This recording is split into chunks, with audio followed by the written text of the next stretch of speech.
About 7 years ago, I decided to build a CNC project for my TAG micro mill. So I went out and purchased a bunch of individual components and started putting them together inside of a computer tower case, along with the computer itself. And so those components consisted of a power supply, some stepper motors, drivers, and a controller card, and some accessories like some cables and cable connectors that were needed to get the stepper motors hooked up. And then I had some problems with the system, so it was a little bit difficult to work on it with it all crammed in the same tower case. So I decided to break out the computer. So I bought an individual computer for $100 and set it alongside the original tower case, and I left the CNC components within the tower case.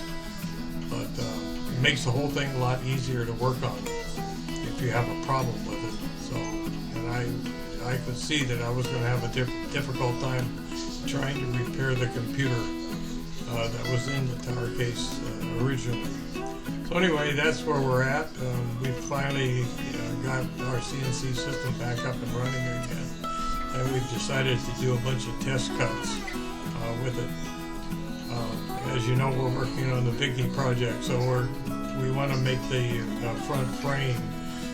So I've got a piece of rigid foam that I'm making test cuts in for the front frame, and we're going to try to work out the whatever kinks there are. This front frame would be easier to make with a lathe, but the small little lathe that I have probably wouldn't work very well. So we're just going to do this with CNC and mod. So right now we're cutting the perimeter of the front frame. We're just making the cut a little bit deeper.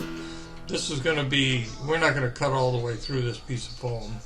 This is just test cuts to make sure that the different parts of the G-code are working the way I want them to work. So we're just going to go down on the perimeter about 300 thousandths. We've already cut a couple of large offset circles there, and we have a bunch more material that we got to get rid of in the right and left corners in the center of the frame between the two round offsets. So that's what we're doing now, and we're going to get ready to get rid of that excess material in the middle and the two corners, the two lower left and right corners. So there's my cut pattern for that. And I later found out there was a mistake in the lower right corner, but that was easily repaired.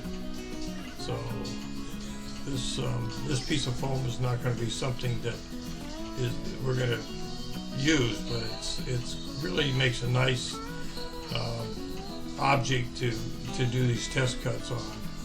Make sure every part of the G-code is working the way I want it to work. So that's what we're doing now. We're going to get rid of that section in the center. We could take a lot deeper cuts here, but we're not doing that because I set the G-code up for cutting the aluminum later on. So, and that's another reason we're not going very deep. But this section will take out the 125 thousandths deep that we need to get rid of in the center and the left and right lower corners. And there's some little, now it's finishing up there. Got a little bit more to get rid of there, and then it'll be done with that part.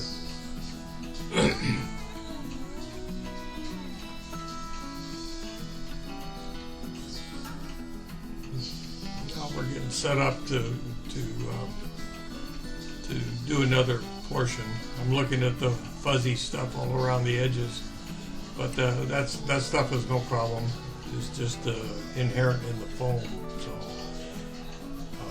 now we're cutting the insets. We've already made a couple other cuts. I put some holes in there for some screws. they're only shallow, but at least to see if they were working. I also put a large hole in the left-hand side in the offset. That hole goes all the way through eventually, but for right now it's just 100 thousandths deep, just to make sure that we're everything's working the way it should. And now we've cut the insets to full depth, which is 90 thousandths. Now we're smoothing out the bottom, so the ball end mill is plunged all the way to the bottom, and the step over is very, very tiny, so it's almost a perfectly smooth finish down there. And these insets are just for looks, basically. There's 4 insets on this side, and there's 4 insets that match these on the other side of the frame. So right now, okay, so there's the completed frame. So I think we're ready to start cutting some aluminum. This all worked out just fine, and whatever little kinks there were in it have been worked out. So thanks for watching, and we'll see you later.